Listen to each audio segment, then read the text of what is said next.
매일 성경 묵상 나눔입니다. 오늘은 1월 22일 목요일입니다. 오늘 본문은 누가복음 8장 1절에서 15절입니다. 오늘의 본문을 읽습니다.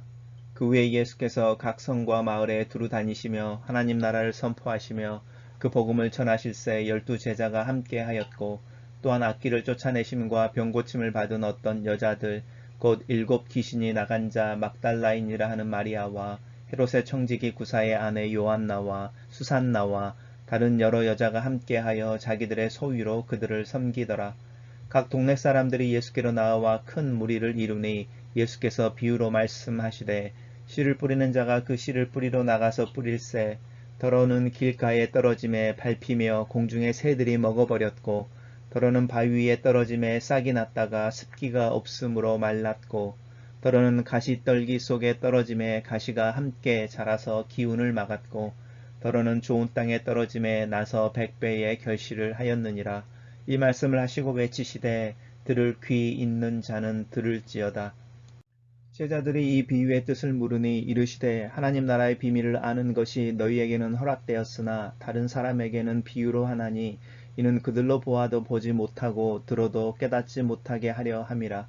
이 비유는 이러하니라. 씨는 하나님의 말씀이요 길가에 있다는 것은 말씀을 들은 자니, 이에 마귀가 가서 그들이 믿어 구원을 얻지 못하게 하려고 말씀을 그 마음에서 빼앗는 것이요 바위 위에 있다는 것은 말씀을 들을 때는 기쁨으로 받으나 뿌리가 없어 잠깐 믿다가 시련을 당할 때에 배반하는 자요. 가시떨기에 떨어졌다는 것은 말씀을 들은 자이나 지내는 중 이생의 염려와 재물과 향락의 기운이 막혀 온전히 결실하지 못하는 자요. 좋은 땅에 있다는 것은 착하고 좋은 마음으로 말씀을 듣고 지키어 인내로 결실하는 자니라. 오늘의 본문은 세 개의 단락으로 나누어져 있습니다. 우리 단락별로 살펴보겠습니다. 첫 번째 단락은 예수님께서 두루 다니시며 복음을 전파하시고 하나님 나라를 선포하시는 것에 대한 이야기를 하고 계시는데, 혼자 하신 것이 아니라 12제자들이 항상 함께 하였다라고 말합니다. 예수님께서 12제자를 많은 제자들 중에 특별히 불러서 사도라 칭하실 때에 몇 가지 의도가 있으셨는데, 당신과 함께 항상 함께 있게 하고 하나님 나라를 선포하고 귀신을 쫓아내고 병을 고치는 일을 하기 위해서다라고 사도로 삼은 이유에 대해서 삼중 사역에 대한 이야기를 하고 있는데, 오늘 본문에서도 마찬가지입니다. 예수님께서 하나님 나라를 가르치시고 또 복음을 전하시는 것과, 그러니까 가르침의 사역과 악귀와 병고침이라고 이야기하는 그 하나님의 말씀을 선포하실 때의 권위와 능력을 드러내시는 표적이라고 하는 일들을 이제 하시는데, 특별히 신유를 통해서 그 일들을 하시는데, 이 12제자와 함께 다른 그룹의 사람들이 예수님과 함께 있어서 예수님의 사역을 함께 진행했다라고 이야기하는 부분이 나오는데, 이 여인들에 대한 이야기는 사실은 누가복음에만 등장하고 있는 구체적인 부분입니다. 그래서 이 어떤 여자들이라고 하는 그룹이 나오는데, 이 그룹은 예수님께서 고쳐주신 자들인 거죠. 귀신 들림으로부터 또 병으로부터 누구누구가 있느냐라고 말하면서 몇 사람을 구체적으로 들고 있는데, 막달라 마리아라 하는 여인과 헤롯의 청지기 구사의 아내 요한나와 또 수산나라는 여인과 다른 많은 여자들이 있어서 그들이 그들의 소유로 주님과 12제자들을 섬겼다, 이렇게 이야기하고 있습니다. 단락을 요약해 보겠습니다.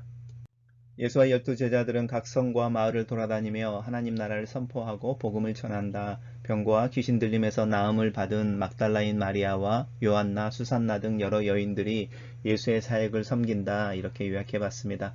단락 요약을 할 때 현재형으로 문장을 끝내는 이제 이유는 약간 더 이렇게 현장감, 박진감, 뭐 이런 느낌을 좀 주려고 의도적으로 현재형을 쓰는 거고요. 그리고 이제 우리가 이제 단락을 요약하는 이유는 이제 그 단락 안에서 내가 듣고 싶어 하는 이야기보다는 그 단락이 말하는 내용에 좀 더 초점을 맞추려고 하는 의도로 하고 있습니다. 두 번째 단락입니다. 두 번째 단락은 각 동네 사람들이 예수께로 나와서 큰 무리를 이룬다, 이렇게 이야기하고 있는데, 첫 번째 단락에서 예수님과 12제자들이 각 성과 각 동네로 돌아다니시면서 하나님 나라를 선포하고 복음을 전하고 또 병든 자들을 고치셨던 그 사역을 하시는데, 그 사역에 대한 사람들의 반응이라고 할 수 있죠. 그렇게 와서 이제 그 사람들이 큰 무리를 이루는데, 이제 이 큰 무리를 이룰 때 제가 계속 말씀드리지만 예수님의 말씀도 듣고 병고침도 받으려고 하는 그 동기에 대한 이야기를 담고 있습니다. 그럴 때 예수님께서 비유로 말씀하시는데, 우리가 잘 알고 있는 씨 뿌리는 자의 비유이죠. 씨를 뿌리는 자의 비유인데, 왜냐하면 씨를 뿌리는 자가 이제 주인공으로 나타나 있죠.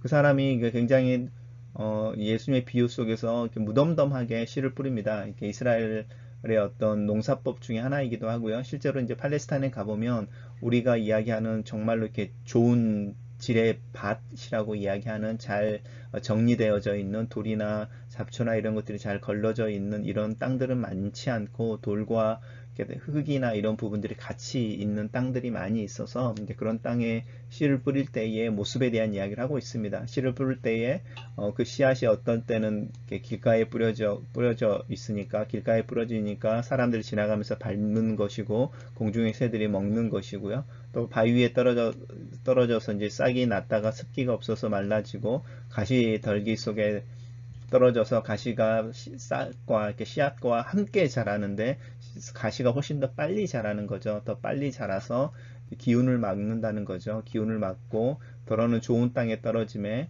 100배의 결실을 이루었다, 이렇게 말합니다. 씨를 뿌리는데 4개의 밭의 조건이 나오는데요. 사실은 이게 한 밭인 거죠. 한 밭인데 그 밭에 4가지의 컨디션이 이렇게 있어서 그 컨디션에 따라서 뿌려진 씨가 다른 모습으로 이렇게 열매를 맺는 것, 또 자라는 모습에 대해서 이야기를 하고 있습니다. 그리고 나서 이제 비유를 말씀하시고 나서 이 말씀을 하시고 외치시되라고 말하는데, 크게 외치신 거죠. 들을 귀 있는 자는 들을지어다. 예수님께서 가르침을 베푸시고 나서 항상 이 단어로 마무리를 하시는 경향이 있으시죠. 들을 귀 있는 자는 들을지어다. 무슨 말일까요? 잘 듣고 내가 무슨 말을 하는지 잘 이해하면 좋겠다, 이렇게 이야기하는 부분이죠. 단락을 요약해 보겠습니다. 저는 각 동네에서 많은 무리들이 예수께 나와 큰 무리를 이루자 예수께서 씨 뿌리는 자가 뿌린 씨가 각 다른 조건의 밭에 떨어진 것을 비유로 말씀하신다, 이렇게 정리해 봤습니다. 세 번째 단락입니다. 세 번째 단락은 이제 다른 복음서에서는 이제 무리들이 다 흩어지고 밤에 제자들과 예수님이 함께 계실 때에 제자들이 예수님과 자기네끼리만 있을 때 예수님께 나와서 이제 물어보는 장면입니다. 이 비유의 뜻을 물으니, 그러니까 제자들도 사실은 이해하지 못했다는 거죠. 아니면 되게 일상적인 농부가 씨를 뿌리는 팔레스타인에서 일상의 씨 뿌리는 모습인데 그게 어떤 의미인지 이제 알고 싶어 하는 거죠.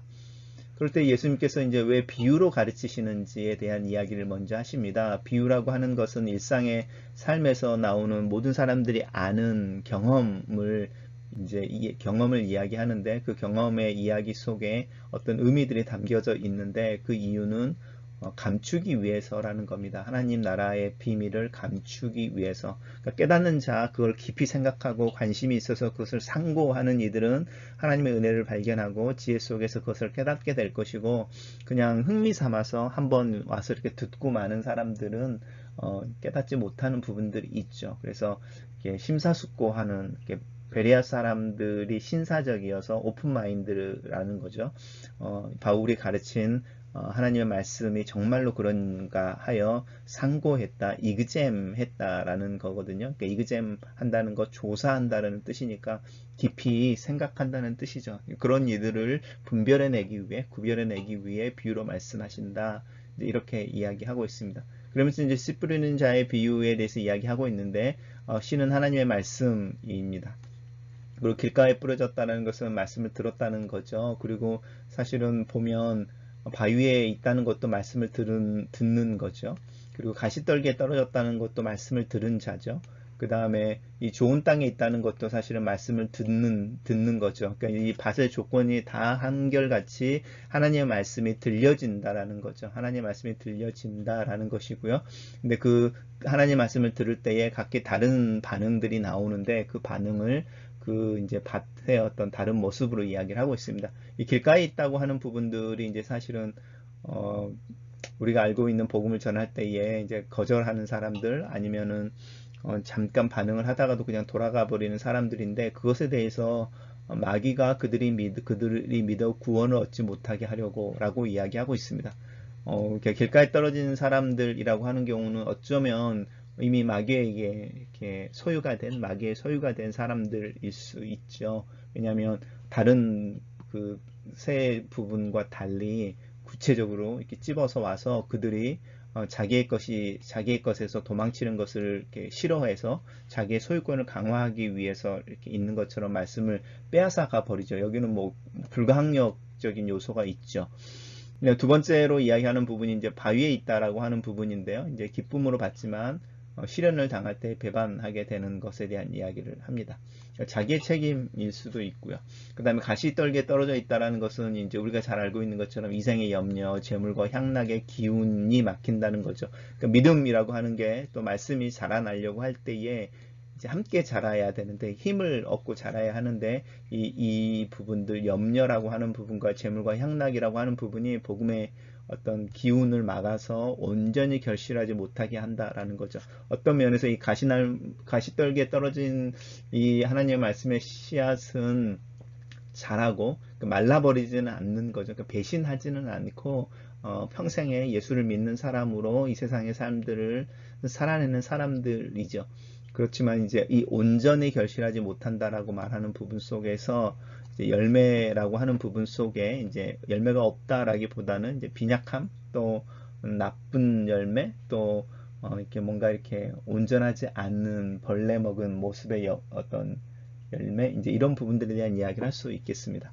그리고 이제 좋은 땅에 있다고 하는 부분은 이제 분명하게 이야기하죠. 착하고 좋은 마음으로 말씀을 지켜라고 말하는데 이 착하다는 게 무슨 뜻일지 또 좋은 마음으로 말씀을 지킨다고 하는 게 뭔지 한번 생각해 보시면 좋겠습니다.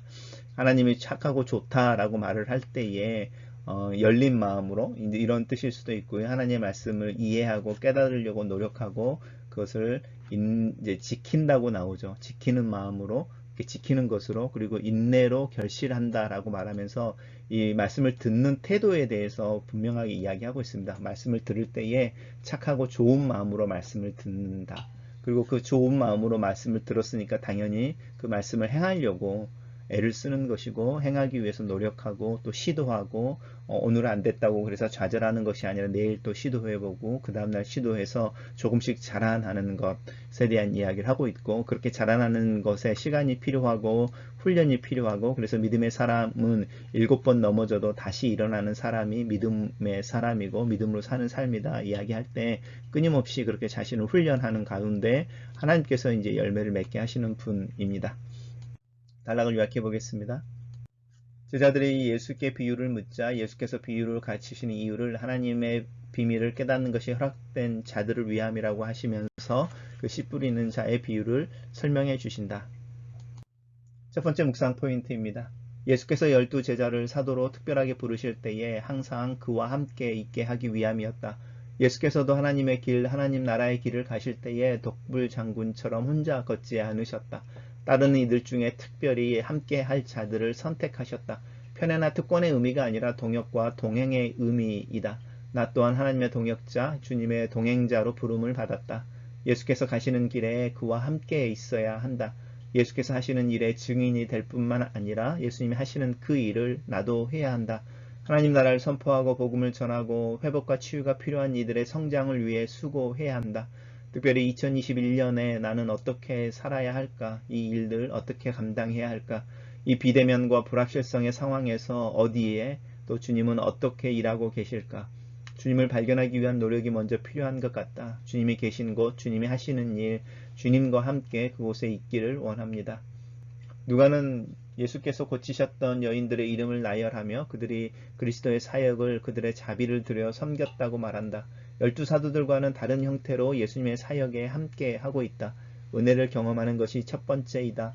주님의 만지심과 회복을 경험하지 않고서는 주님을 섬길 수가 없다. 은혜를 경험하기 위해서는 수고하고 무거운 짐을 주님 앞에 내려놓아야 한다. 믿음은 하나님의 은혜로 나에게 주어지는 것이고 이 믿음이 잘 경작되지 않으면 이 믿음은 자라지 않고 자라지 않는 믿음은 나쁜 열매, 온전하지 않는 열매를 맺는다. 그리고 열매는 내가 누구인지, 내 믿음이 건강한지, 내가 살아있는 존재인지를 증명해낸다. 믿음의 결단은 떠남과 소비함에서 시작한다. 하나님을 따르기 위해 또 예수 그리스도를 따르기 위해 자신들의 가족과 소유, 하던 일을 버리는 것은 쉬운 일이 아니다. 가족, 소유, 직업, 내가 누구인지를 드러내는 정체성의 근원이다. 나는 그리스도를 나의 정체성으로 삼기 위해 내 가족, 내 소유, 내가 하고 있는 그 일의 의미를 떠나는 것에서부터 시작해야 한다. 그리고 나면 내 몸, 내 시간, 내 열정과 내 돈 등 내게 주신 하나님의 은혜를 하나님을 위해 쓸 수 있을 만큼 믿음이 커진다. 나의 가치는 그리스도이며 그리스도가 나의 정체성의 근원이 된다. 주님이 나의 삶의 주권을 가지고 계신다. 두 번째 묵상 포인트입니다. 주님은 항상 가르치신다. 사실은 하나님 나라에 대해서 말씀하신다. 듣는 사람들이 불평하지 않았을까? 매일같이 같은 주제, 같은 결론이다. 한 가지 메시지만 전한다는 것은 그만큼 그것에 꽂혀 있다는 뜻이다.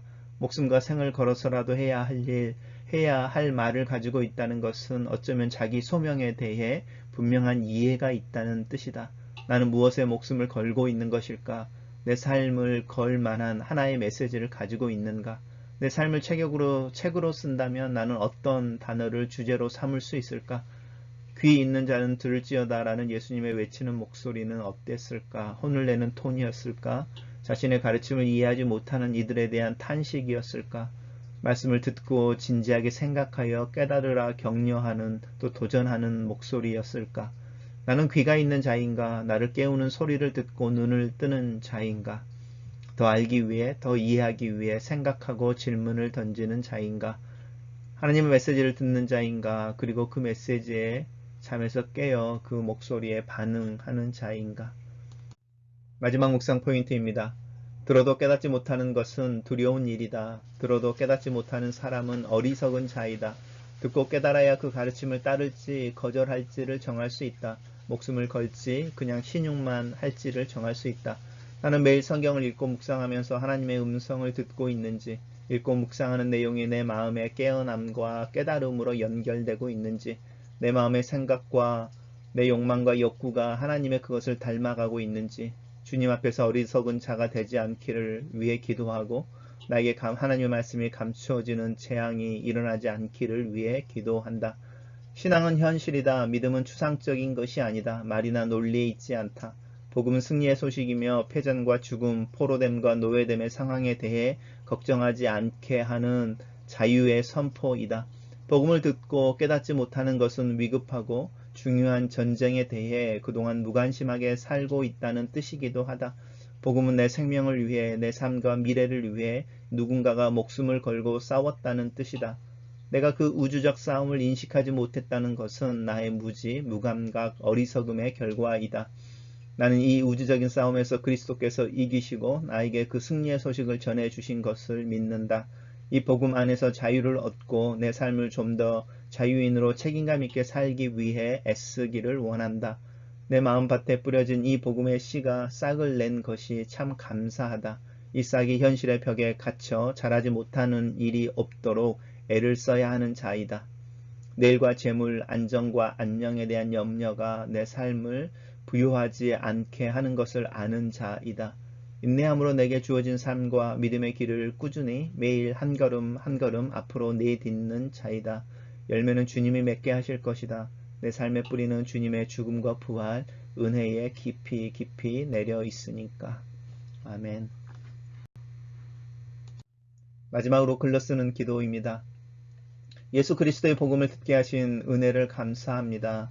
내 귀에 이 복음이 들리기까지 얼마나 많은 시간, 얼마나 많은 수고와 눈물, 순교의 피가 있었는지, 하나님의 은혜에 감사하고 복음이 흐르기 위해 노동하고 수고한 믿음의 선배들을 기억하는 아침입니다.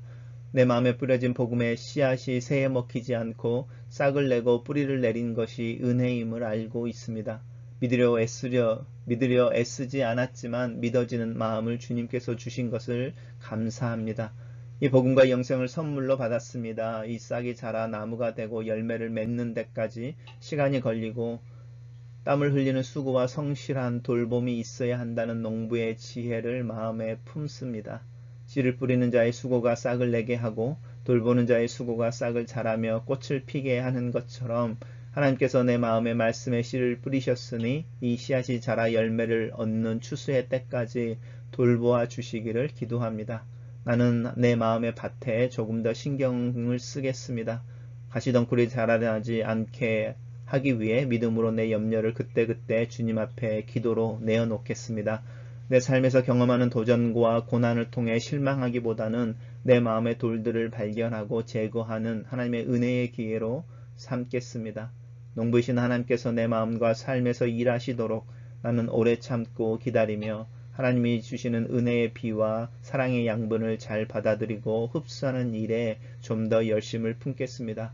나를 밭으로 삼아 이 땅에서 일하시는 하나님께 감사하고 다른 교우들과 다른 교회들과 함께 밭을 이루어 저 먼 우주에서도 보이는 거대한 하나님의 녹색의 땅을 이루고 싶습니다. 나의 구원과 영광이 하나님께 있습니다. 내 힘의 반석도 피난처도 하나님께 있습니다.